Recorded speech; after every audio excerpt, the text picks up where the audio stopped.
Hello mga mare, welcome to my mini vlog.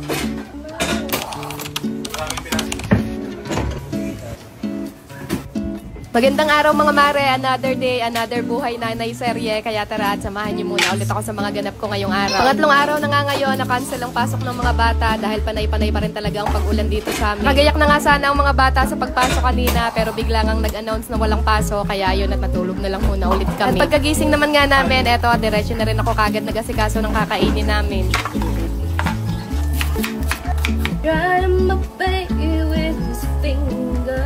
O, diba at may pakanta-kanta pa, pero ganun daw kasi talaga mga mare, kung gusto mo daw na sumarap yung niluluto mo, dapat daw kantahan mo. Pero paano naman kaya kapag sintonado yung kumakanta, tingin nyo, sasarap pa rin kaya?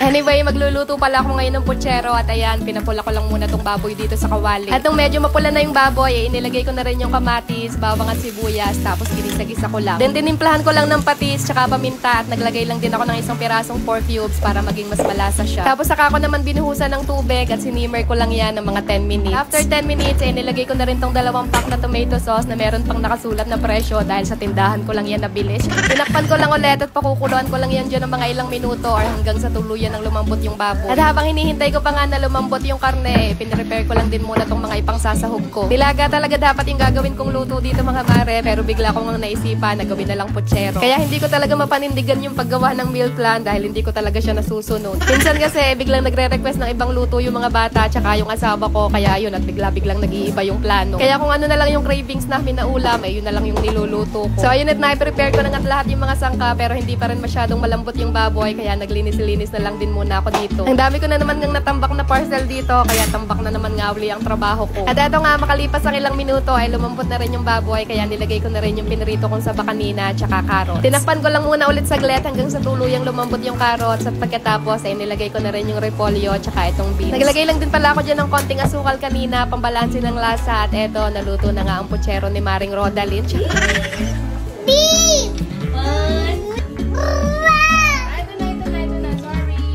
At syempre, ano pa nga ba, meron ng isang batang maliit dito na nag-aabang at nagmamadali na namang kumain. O siya, tara mga mare, kain muna tayo. Kayo ba, anong niluto nyo dyan sa inyo ngayon? Dinamihan ko na tong niluto ko para aabot na hanggang hapunan namin dahil medyo marami nga akong parcel na gagawa ng video mamaya.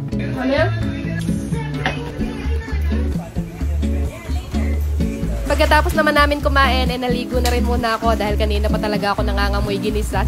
At eto nga mga mare, after ng nanay duties, uumpisahan ko naman tong trabaho ko. Sa mga hindi pa nga nakakaalam dyan, bukod sa pagiging full-time mom at content creator, ay nag-a-affiliate din ako. Halos lahat nga ng parcel na to mga mare, ay mga free samples lang na pinadala sa akin ng mga mababait na seller tsaka ng mga brands. At halos karamihan din nga ng mga gamit namin dito sa bahay, ay puro mga pinadala lang din sa amin. Eto nga ang isa sa mga perks ng pagiging affiliate dahil magkakaroon ka nga ng mga libreng gamit at hindi mo na kailangan pang bumili. Bukod pa nga dyan mga mare, pwede pa rin tayong kumita ng malaking komisyon dito. Kaya sobrang thankful talaga ako sa trabaho na to dahil bukod sa kumikita ako kahit nasa bahay lang at the same time, naaalagaan ko pa rin yung pamilya ko. Kaya kung gusto nyo rin nga kumita mga mare, kahit nasa bahay lang, mag-affiliate na rin kayo. Kayong ilalabas na puhunan dito, need nyo lang talaga manood ng mga tutorial at mag-research para matuto din kayo. Yun lang din talaga ako natuto mga mare, inaral ko talaga siyang maigi dahil wala namang imposible, basta porsigido tayo. So ayan lang naman yung mga kaganapan dito sa aming munting tahanan. Kaya paano mga mare, good night na muna at ayun lang muna ulit for today.